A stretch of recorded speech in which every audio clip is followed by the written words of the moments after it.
Hello and welcome back to Advent of Code. So last time we were looking at day one, where we had given an input of a whole bunch of lines. Day finds had to find where the first digit was and the last digit was. Sum up all those numbers to get our answer. And then in part two, it got a little bit more complicated in that it could also just be spelled out as an English word, and we had to also take those into account. Now, since last time off stream, I have done a little bit of refactoring.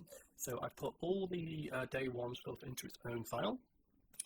I've put anything to do with reading sort of files on disk into fs.zig. Fs stands for file system. So I have this structure called line iterator, which has this public method called init. You give it an allocator and the day name, and it will construct the file path to find that in our puzzle input folder.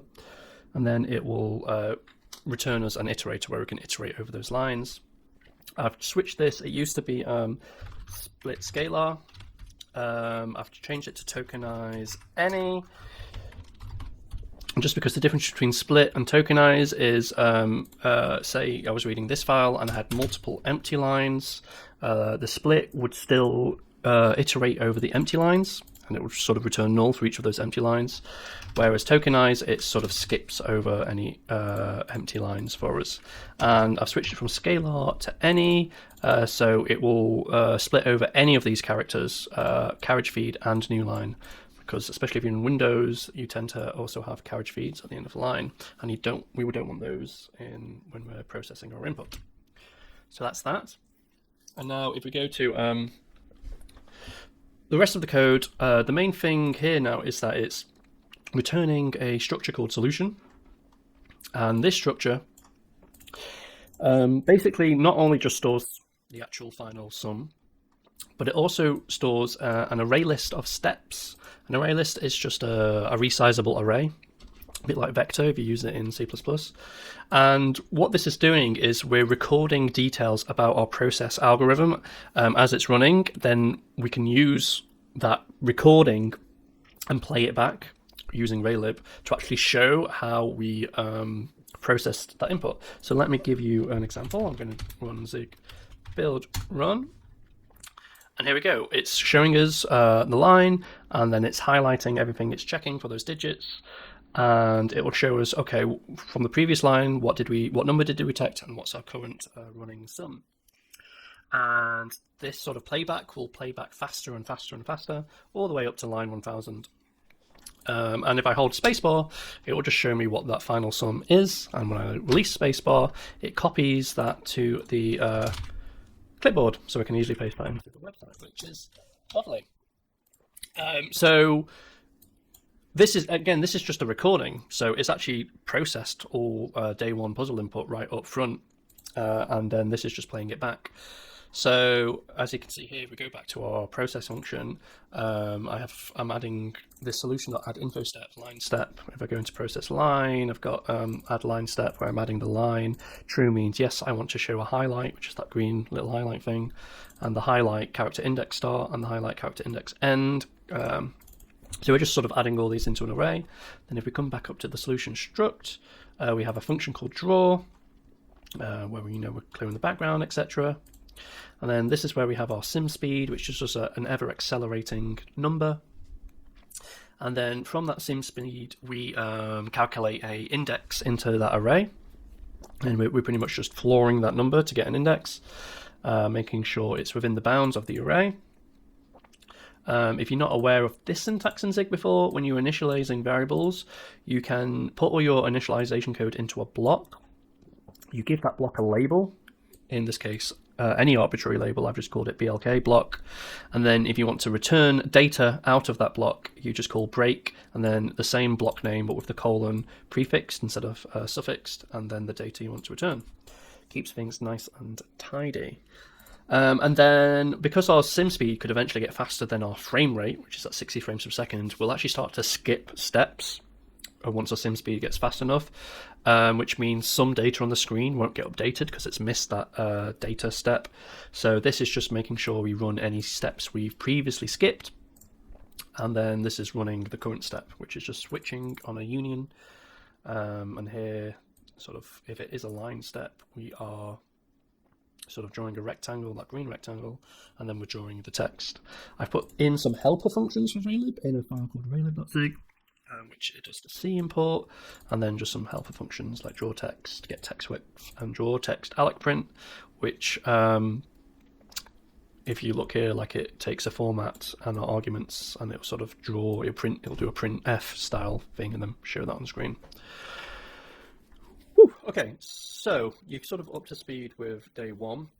I have also now started day 2. So if we go and have a look at day 2, open up code, day 2.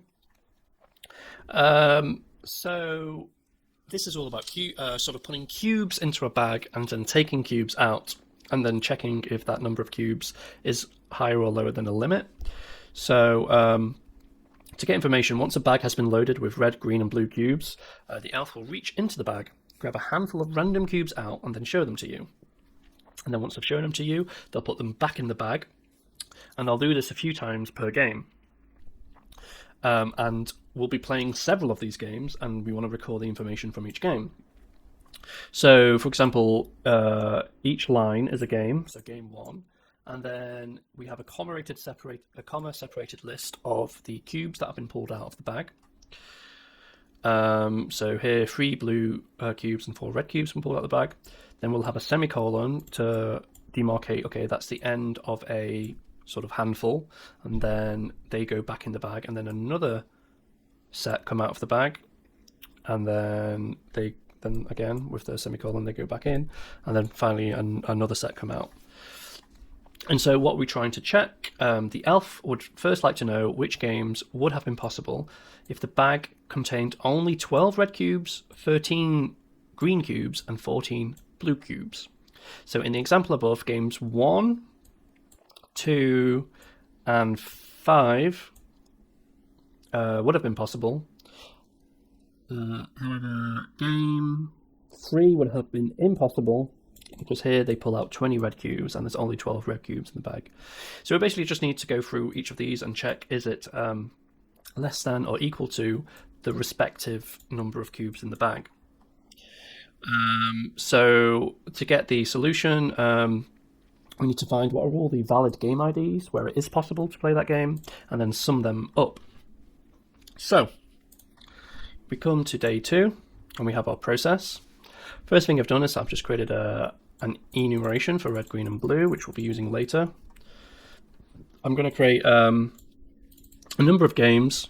This time, instead of using ArrayList, I'm going to use bounded array. That way, we don't have to allocate it. It just lives on the stack, and it's bounded to be maximum 1,000 games. We use our line iterator. And now I've created a thing called a line parser.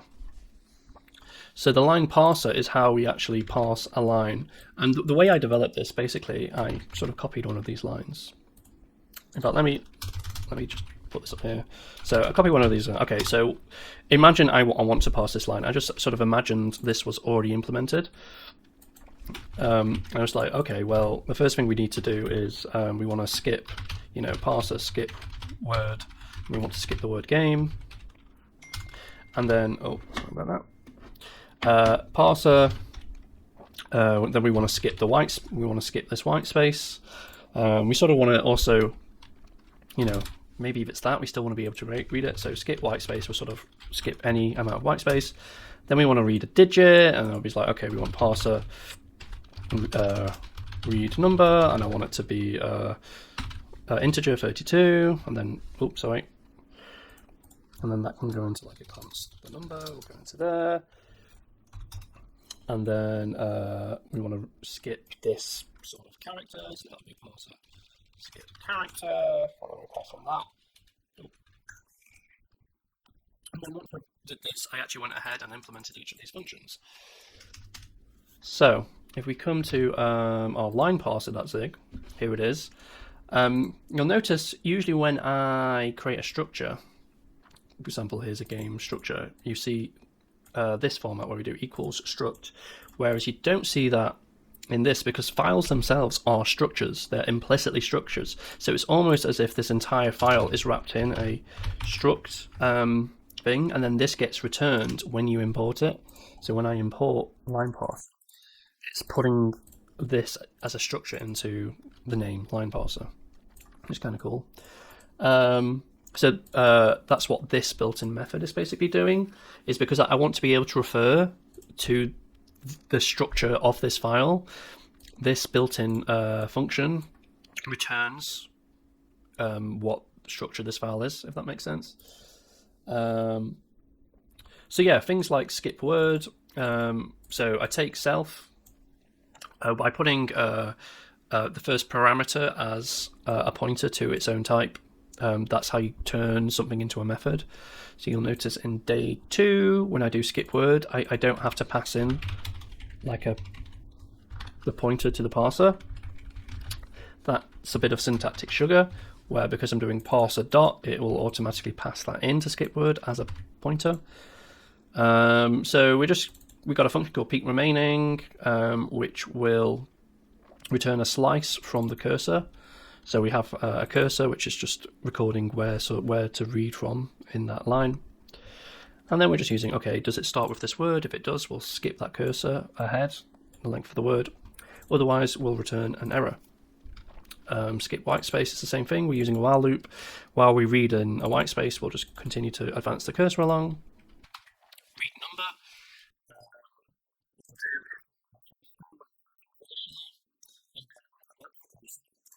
Until we either reach the end of the line or the character we're looking at is a digit. And then we'll create a slice of that text with just those digits. And then in the standard library under the format namespace, we have a function called parseInt, which will parse an integer from a string. And 10 here is just to do it in base 10. And then I'll mention this read enum bit in a bit. So you can see here we're getting the game. Skip white space, we're reading the number as the game ID. Then we're going to store that in our own custom structure. And then this is where we'll go through each of those runs. So again, we skip white space. We will read the number as the quantity of cubes. Skip white space, and then I create this thing called read enum, where I pass in an array of strings. So I've got red, green, blue, and it'll try and match on each of those. And if it does, it'll return the respective enum tag, which just makes it all a bit nicer when doing switching. So based on the color tag, I will increment the quantity of the reds, the greens, or the blues. And then we're just checking if it's either a comma or a semicolon. Obviously, if it's a semicolon, that's the end of a run. So we want to create a new run and append the current run to that array. And it's the same thing if we reach the end of the line. We want to do the same thing.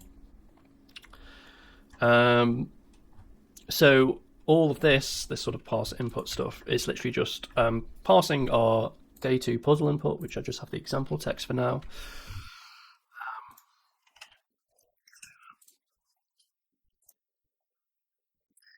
And putting that into our structure, which is just going to be the game ID and an array of these runes, which just has how many reds, greens, and blues are in each run. And then once we've processed that, we'll actually solve the problem. So we'll loop through all the games, and then we'll loop through all the runs in that game, and we're just going through and checking, are the reds over the red limit, are the greens over the green limit, or are the blues over the blue limit. I'm going to get rid of these debug prints now. We don't need them. That's just for me testing.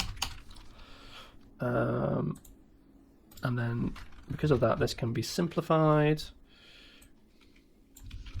into an all.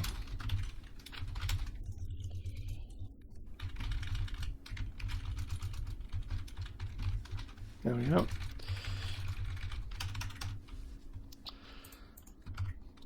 And these are limits are just stored at the top as constants, 12, 13, 14. And if it's not valid, and if it is valid, we'll just sort of append the game ID to the sum, and then we print the answer. Now, I don't want to print the answer, I want to draw the answer to the screen. So we have our solution struct that I've just stubbed out for now. So it's time to fill this in. So I'm just going to put the answer here. Will be in I32. And then if we look at this, we want to sort of copy paste this. We need to import raylib. So import raylib.zig, and I'm just going to create a reference to C. Our font size is going to equal to 40. Our font color, I want to be white. And then we'll do the solution for day 2 is the answer.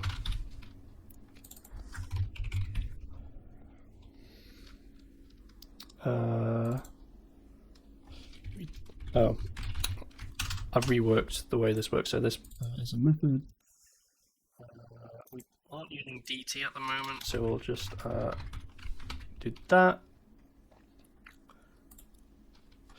And then if we come to our main.sig, here we can see we're doing the day 1 solution and the day 2 solution. And at the moment, the active day is 1. So if we change this to 2, this should work. It does not. We've got compile errors. Aha. So we need to return, put the answer in here, and the answer is the correct ID sum.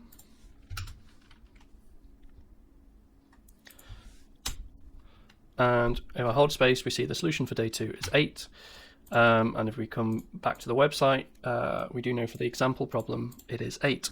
So at least we know it's working for our example problem. So now we need to get our puzzle input. I'm going to copy this and put this into day 2. It should be up to game. Okay, so there's 100 games. So I can come back here and I can sort of set this to 100. I'm going to leave it at 1000.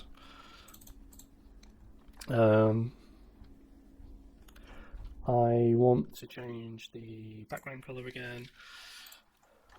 What did we use for day 1? We used sort of a darker red. Let's do a C.clear background color. Let's add in a little bit of green to this. I'll put in and just drop the reds there.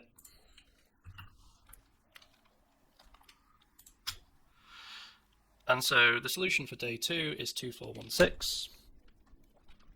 Okay, so I can now go back to admin of code, and it's already should be in my puzzle input, and that's the right answer. So we got part 2 to contend with. So what does part 2 say? The elf says they've stopped producing snow because they aren't getting any water. He isn't sure why the water stopped. However, he can just show you how to get the water source to check it out for yourself. It's just up ahead. As you continue your walk, the elf poses a second question. In each game you played, what is the fewest number of cubes of each colour that could have been in the bag to make the game possible? Again, consider the example games from earlier. In game 1, the game could have been played with as few as 4 red, 2 green and 6 blue cubes. If any colour had even 1 fewer cube, the game would have been impossible. Game 2 could have played with a minimum of 1 red, 3 green and 4 blue cubes. Okay, so we're just sort of looking at the minimum across the colour categories within a game. Or actually no, we're looking at the maximum of each category. The power of a set of cubes is equal to the numbers of red, green and blue cubes multiplied together. The power of the minimum set of cubes in game 1 is 48. Adding up these 5 powers produces the sum. Okay. So, by the way, I'm not going to keep the code for part 1 of each day. I am going to modify the code, so by the end of it we'll have day 1, 2, 3, 4, etc. But they'll just be part 2 of the problem. So this needs to change then. So we no longer care about the limits. We can get rid of these. And then what we care about is our maximum so each game has like a max red, which will be 932, max green, and max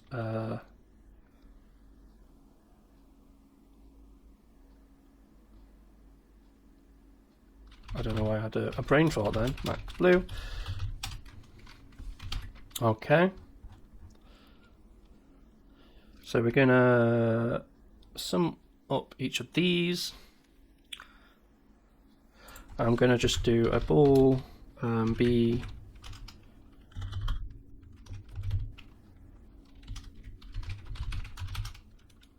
Oh, sorry, it's gonna be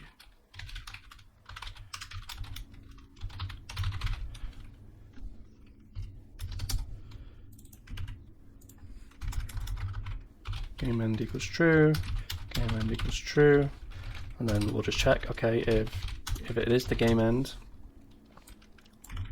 this is where we will append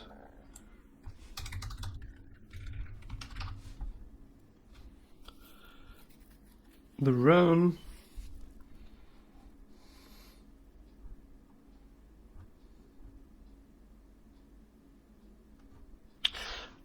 Okay, so that's just tidying that up, but we're parsing we don't need to change anything with the way we parse the input, we just need to change the way we solve the problem. So it's this. So game run. So what we'll do is for each run, I believe, is there a, yes, there is a max. So we want the max of the game run reds and the game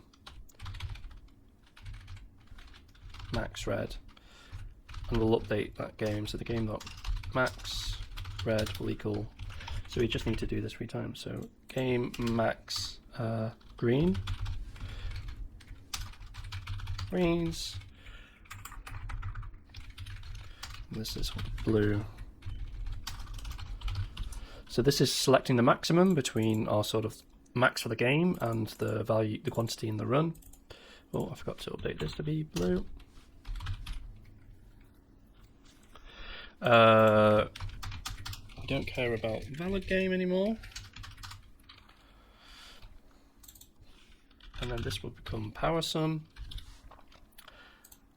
And then let me just double check. Power. Okay, so the game power would be game.max red times game.max green times game max blue, and then our power sum will increment it by game power,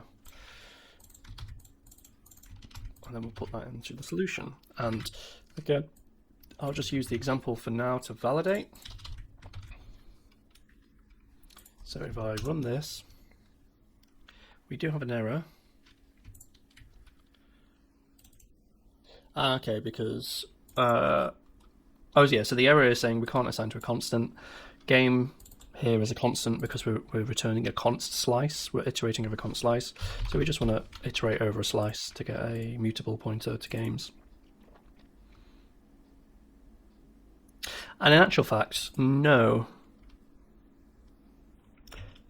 We can iterate over a const slice because we don't actually care about storing these max red, green, and blues in game, because we only need this information literally just to compute the power sum here. So we can extract this out of the structure and put this into our loop. So these will each be bars.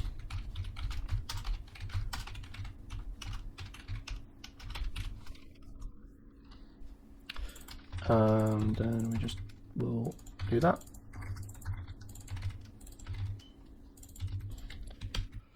And we'll do that. So what's the answer? 2286. And here we got 2286. So let's get our puzzle input again. And run that. 63307.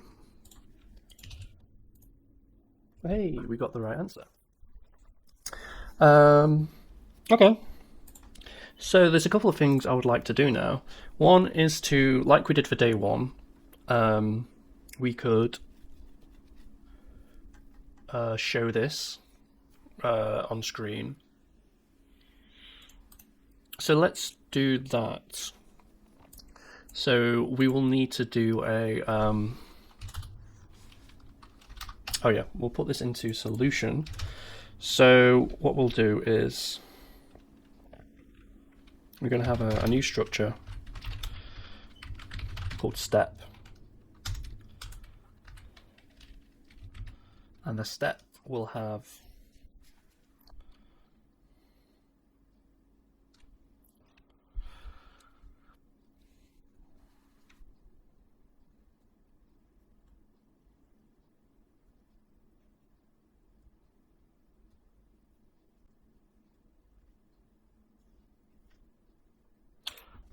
the game ID, and then red screens and blues.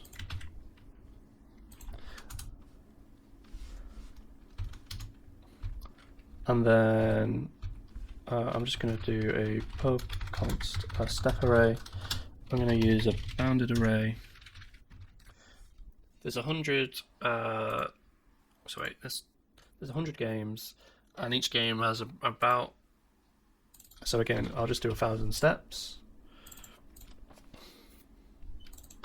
And so we'll do steps, which will be our step array. By the way, this, if you're confused by this is actually returning a new type, and I'm storing that type in this alias, which is why this makes sense. So this is returning a new array type, which is bounded to 1,000 of this, and it will store steps. We still have to initialize this at some point.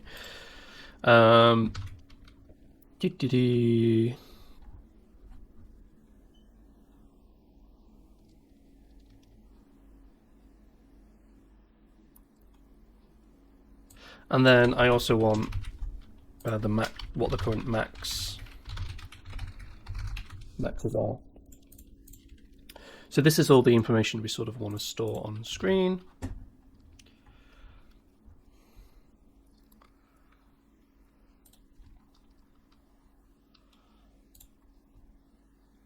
So what we're going to do is we're going to do a new called steps, and that's going to be our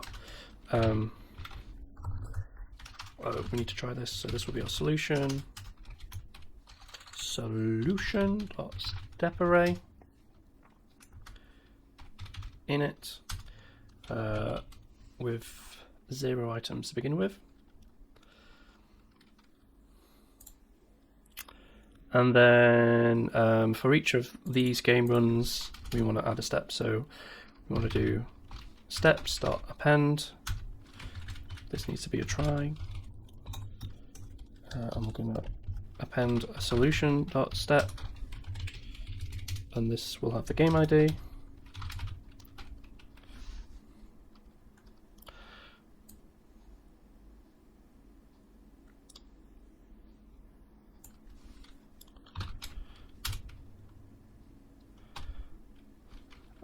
And then we'll have reds equals game run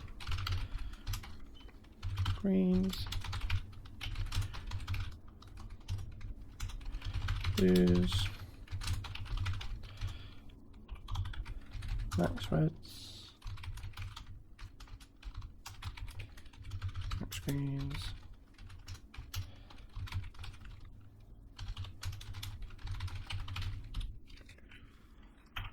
you know what, just for consistency, because I've pluralized these, let's also pluralize these.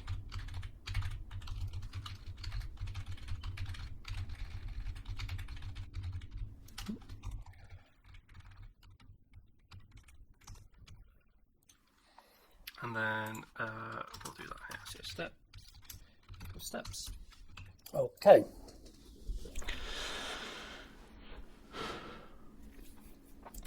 And now in our draw function, we need to do the same thing in day 1 where we have our sim speed. So let me do that, sim speed, which is going to be a float. Let's start it off at 1.0. So our sim speed will plus equals dt times 4. That'll be self, that's sim speed. There we go. So we are using dt now, which is nice. And then again in day 1 where we calculate step height, the step index.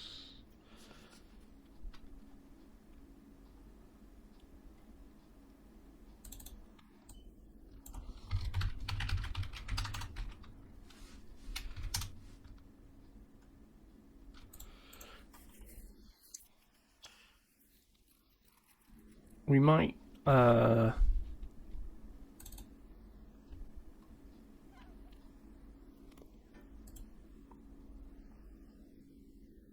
don't know if it's worth putting this into a function somewhere.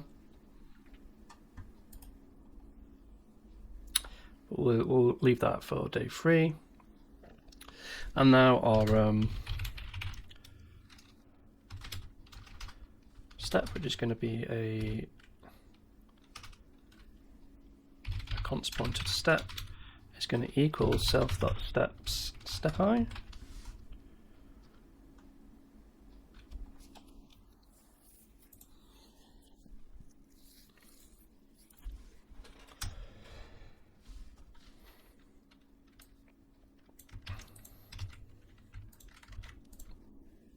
And we need to do the whole thing here where we need to run any steps that we may have. Actually, I'm not going to run any steps that have been skipped because we're actually storing all the information we need in the latest step anyway. That's probably a better way to do things. So I'm going to say game, and that's going to be step.gameID. We'll do that at 3232. So let's see if this works.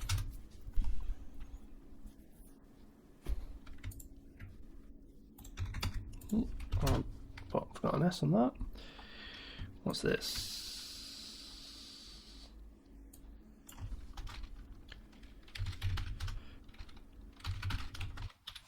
There we go.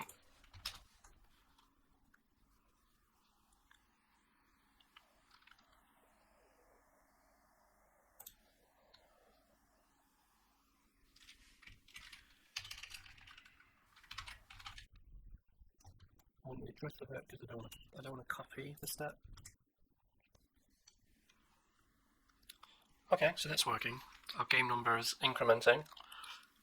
It's incrementing a bit too fast, so I'm going to change this to 1.5. And now we also want to draw the cubes, and we're using Raylib, we might as well actually draw the cubes. So if we remind ourselves what our shapes are, so we got draw a rectangle.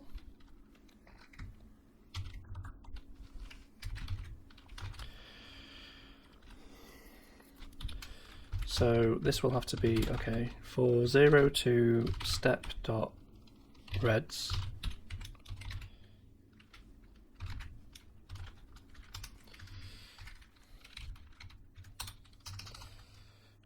we know we don't want x, y, width, height, and color will be c.red. So x, I'm going to do 32, let's do like 64 width, I don't know, 10 by 10, so it's a cube. We will have to use I at some point.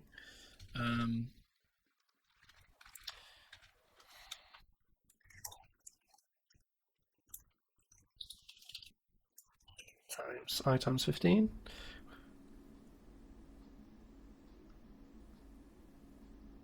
Okay, so this is an I32, and if we're looping over, if we're creating a range, it wants a U size. So I believe we can just do an int cast here to cast it to a U size.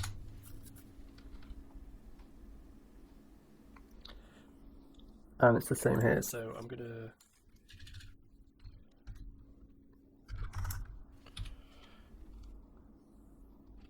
just gonna call this call it K for now, and that will be an I32, and I'm just going to do an incast I, and we'll use the K instead.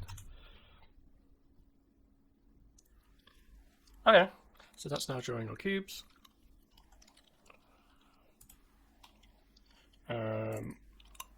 Let me draw that a bit further down, and let's do this for the greens. This will be at say 120, and let's do it for the blues. Let's do that 140.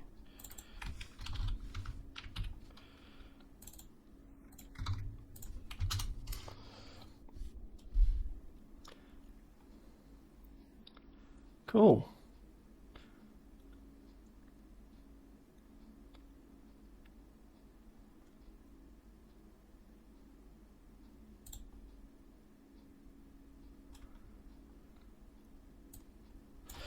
We also want to record what the pull,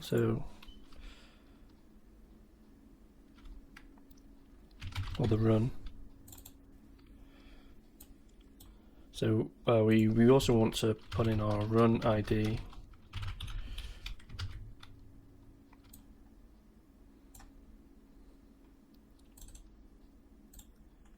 Which we can do from that. So this is our game run ID.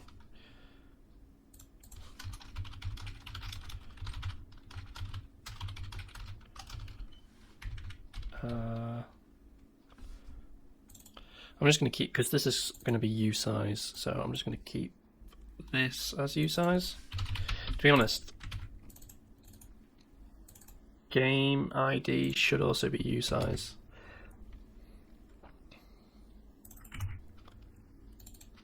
It makes a lot more sense if we keep this as U size. ID. So that just means when we do game ID here, we want that to read it as a U size. And then the same with quantity, I guess. We'll just change all these to U size.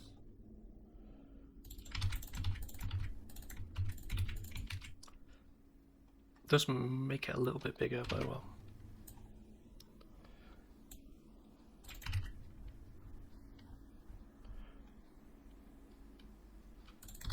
Then these become U power sum.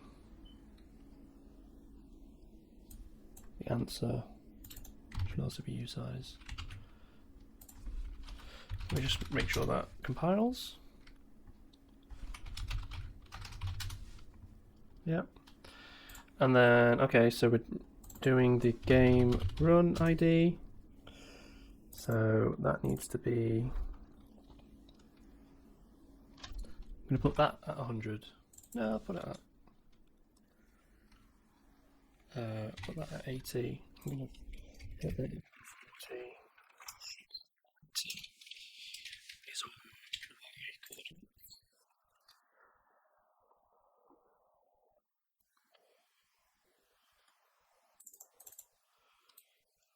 Oh, I just pulled it right.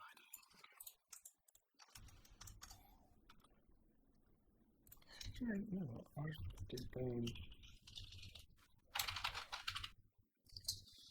rather than doing two prints. I'll print it all in this.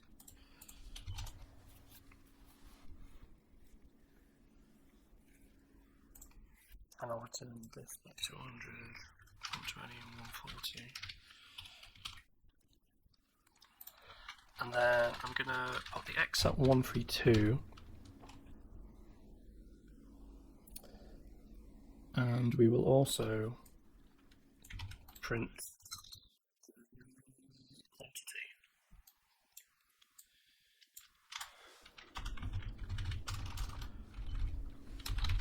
So we'll say dmax, and that's step, not max, reds. And that will go at 100. I'm going to do half the font size. Let me just.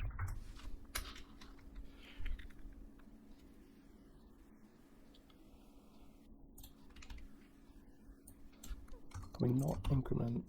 In fact, we won't increment sim speed by for now. And then we need to do this for the max greens and the max blues. So this will go at 120, 140.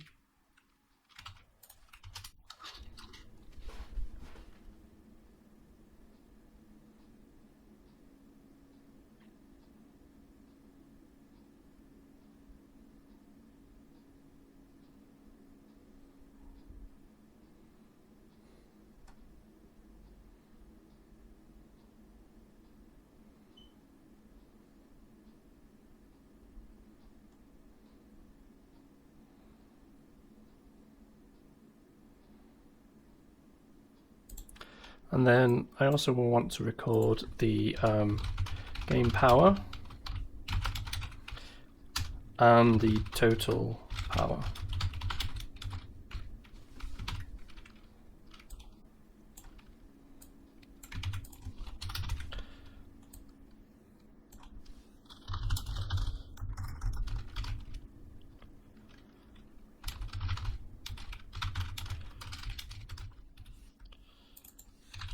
Game power and step up total power, and this will be the font size, and we'll draw that at 300.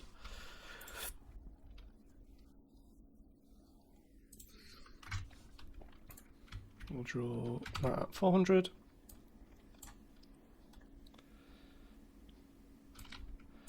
Does mean we need to compute this at each step. We'll do that here, so game power equals game power, and total power will equal the power sum plus game power.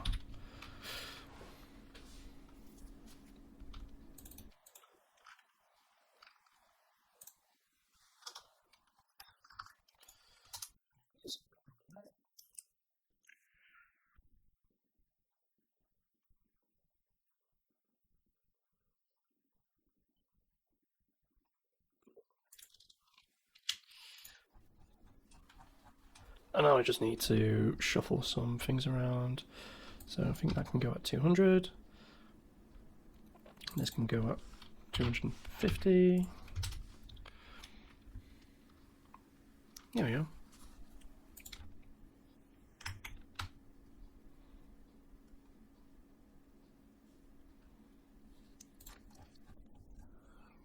And now we can return this back to our sim speed dt plus equals 4.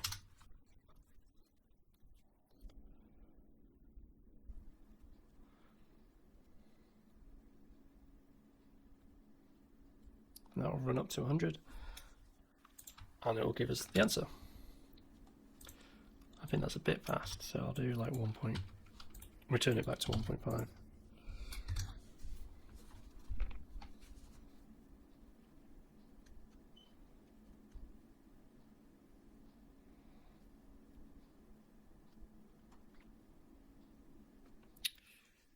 Nice.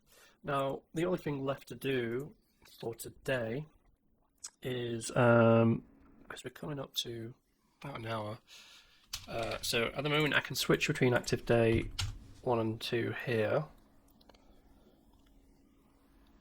but I want a list of buttons. So kind of what I want to do is something like, okay, if raylib dot button, and then like pass in day 1 and its XY position, so I don't know, 32, 32, and that basically, then I'll be like, okay,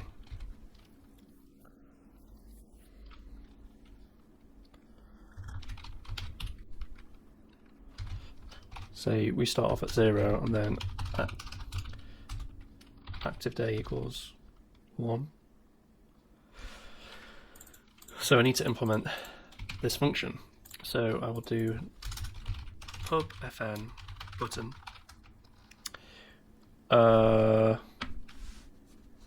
We may need an allocator or may not, we'll see. So I'm going to use comp time. It doesn't need to be comp time. It could literally just be, okay, the label, which is going to be a string, and then the X, it's going to be a cint, and the Y will be cint, because we're going to be passing that. And then we want a bool returned. So for now, we'll return false. We want to draw, so see that draw rectangle. We're going to need to get the width of the text, and that does need an allocator.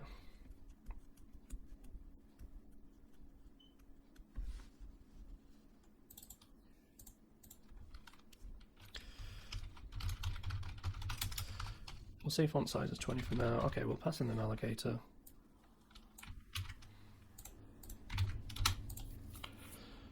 So we're going to get text width.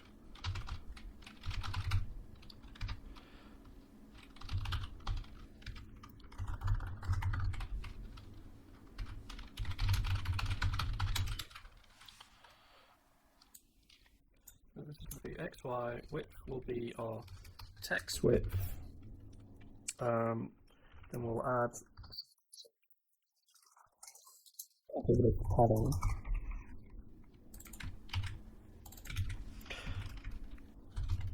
Let's say 10, and then we'll multiply it by 2. Our height will be our font size, again, plus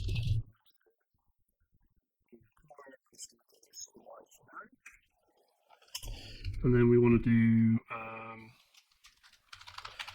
draw text, which is going to be our allocator, our label, our XY, our font size. Make that black, and then the text will be white.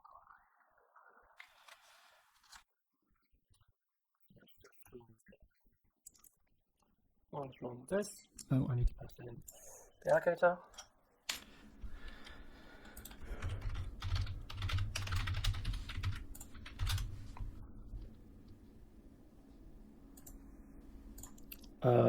Let me make that a different color, the background a different color. I'll do blue. Okay, and then we need to offset this text so it's centered. So that would be plus padding.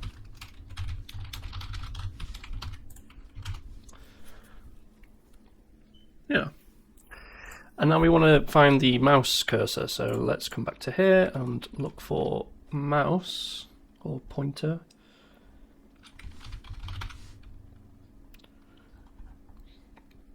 Here we go. Get mouse X.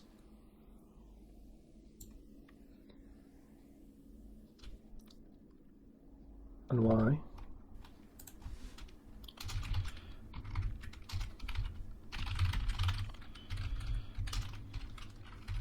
So this will be mouse X.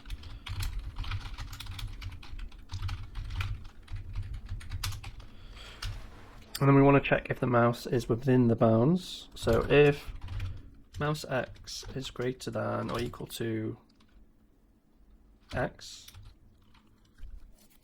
and mouse X is less than or equal to X plus.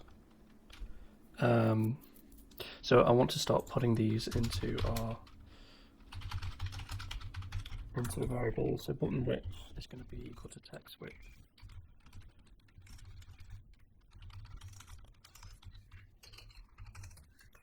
And button height is going to be equal to this. I'll extract this out.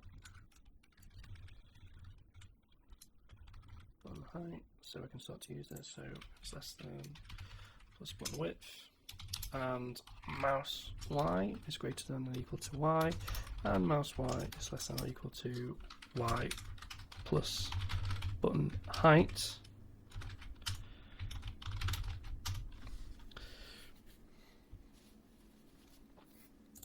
And then, tell you what, I'll make this into a B hover. Here we go. I'll just store that into a variable. And then const, we'll call this the rect color. Will be b hover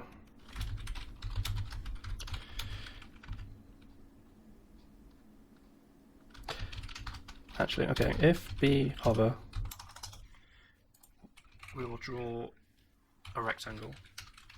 Otherwise, we'll do rectangle lines, which is just the outline.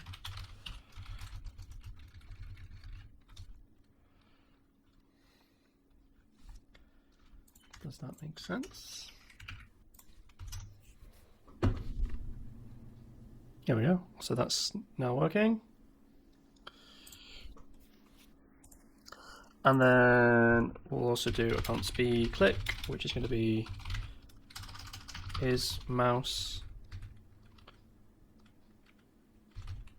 button pressed.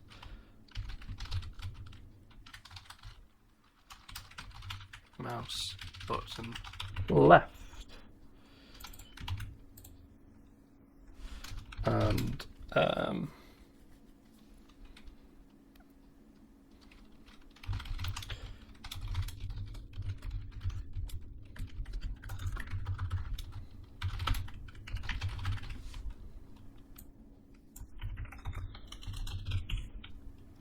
we're going to return b hover and b click.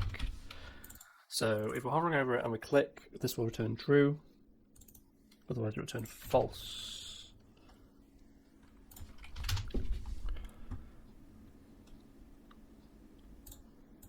Oh, kind of works. Oh, I need to put active day outside of the while loop.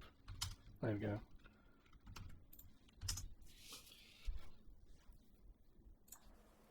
Cool. And then these buttons should get drawn on day 0. So active day set to 0, we'll draw that. And now this can actually go into a loop. So for 1 to I want to see what happens. So call that day.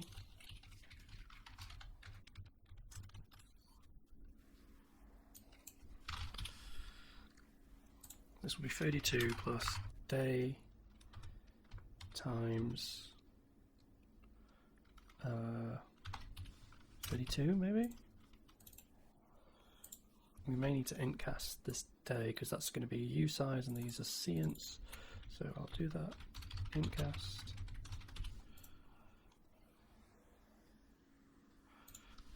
It needs to be as seant.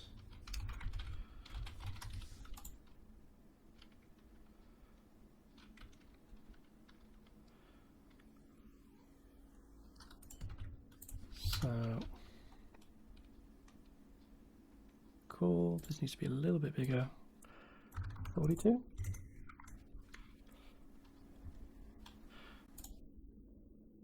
So we actually want to go all the way up to 25.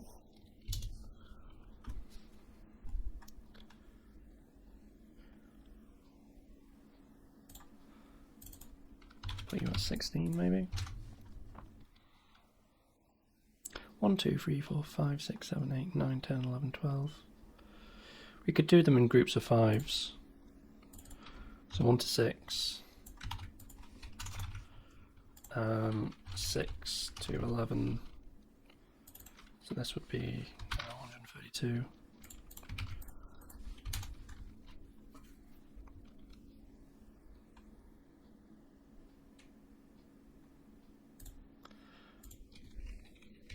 Have to minus 5 from it. Cool. And then we need to construct the string, so that would be standard.format. I'll do a buff print. I'll do buff.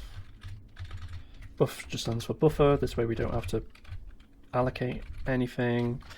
It'll be day ID. The args will just be day.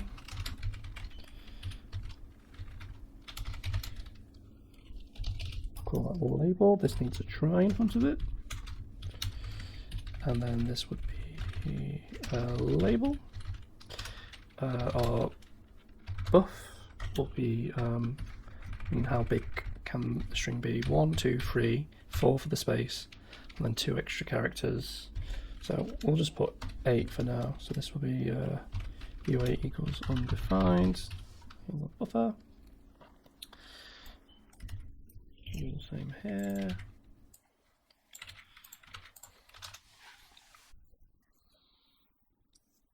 Hey. And then 11 to 16. This needs to be minus 10.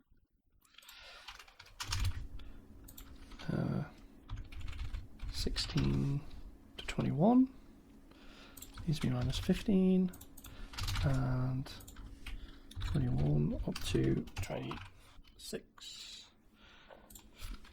minus 20.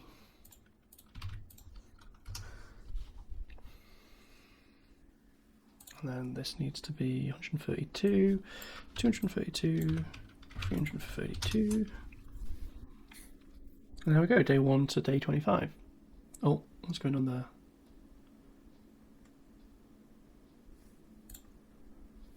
That's 132. Oh no, that's 2, 3, and 4. There we go. So that works. And if I come and click day 2, it will do day 2. And then I need a back button, which I'll just do here. Okay, if c dot is key pressed, c dot backspace, then I will just go ahead and say the active day is equal to 0.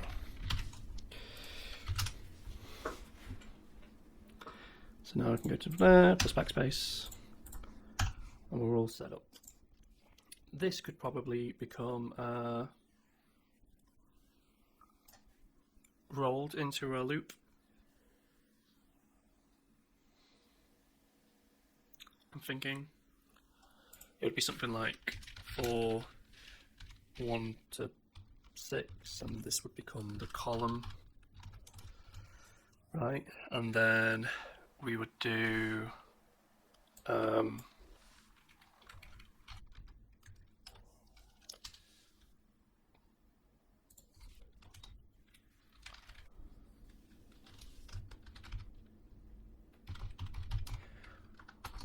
one times column to 1 times, well, it'll just be from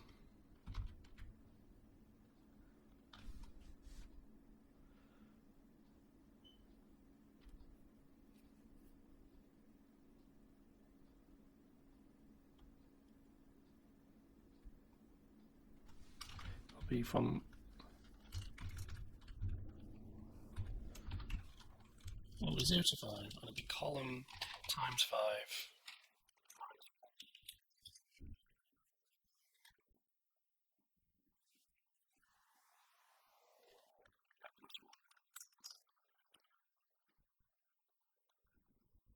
To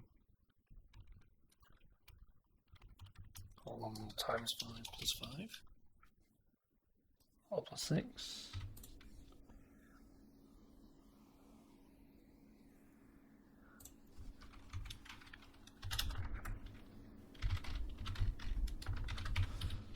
Minus column times 5. Let's just see if that works.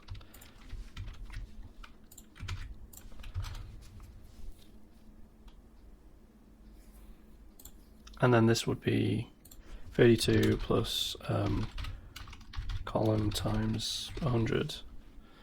And again, this needs to be as a scient.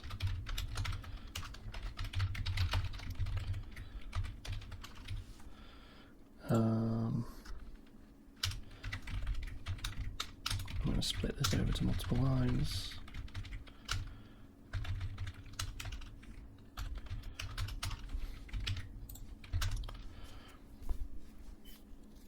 There you go, and that still works. So that's been rolled up into a single.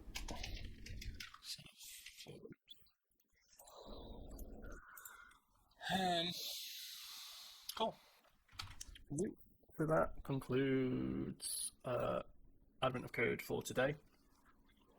I'm pretty spent mentally now doing all that. So hopefully I'll be back soon to do the other days of Advent of Code.